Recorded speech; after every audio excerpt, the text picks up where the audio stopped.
Welcome back to another episode of TV by Roar, hosted by yours truly, Katie Callahan.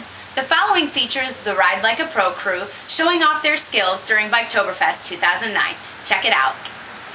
Stay in the friction zone. That's the area of clutch travel between completely open and completely closed. If you stay in that gray area, you have much more control of the motorcycle. Once you let the clutch out all the way, the slightest movement of the throttle causes the bike to leap ahead.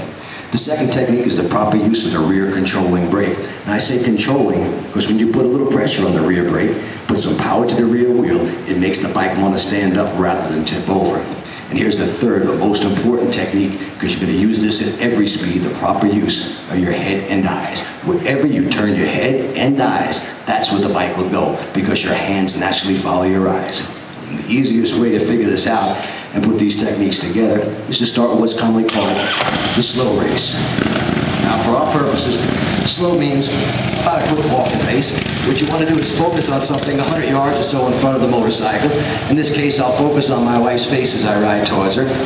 And that's because my instinct says if the bike gets a little unsteady, to look down at the ground. Never look down. If you look down, you're going to have to put a foot down. Might even tip the bike over. So focus on anything you care to, 5 or 6 feet above the ground.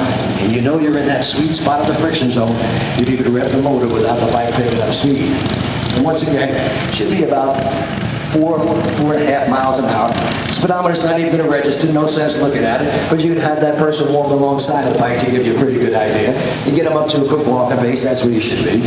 Not get her up to 10 miles an hour, but that's just to keep her in shape, doesn't help my ability. In only 10 or 15 minutes, the average rider figures out how much easier it is to control your motorcycle, regardless of how much it weighs, by simply staying in the friction zone and putting a little pressure on the rear brake. Some people call it dragging the rear brake.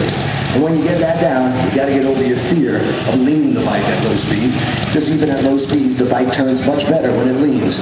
Easiest way to do that, have somebody stand in the center of a big circle, focus on that person's face, you begin circling around them. And the reason, once again, you're doing that is because instinct is going to tell you when that bike starts to lean over to look down. Never look down, and never hit your front brake at low speeds when the handlebars are turned, because it'll pull you to the ground like a magnet. To place an order for Ride Like a Pro products, or to find out more information, you can email store@roarmotorcycles.com. I hope you tune in next week, and thanks again for watching.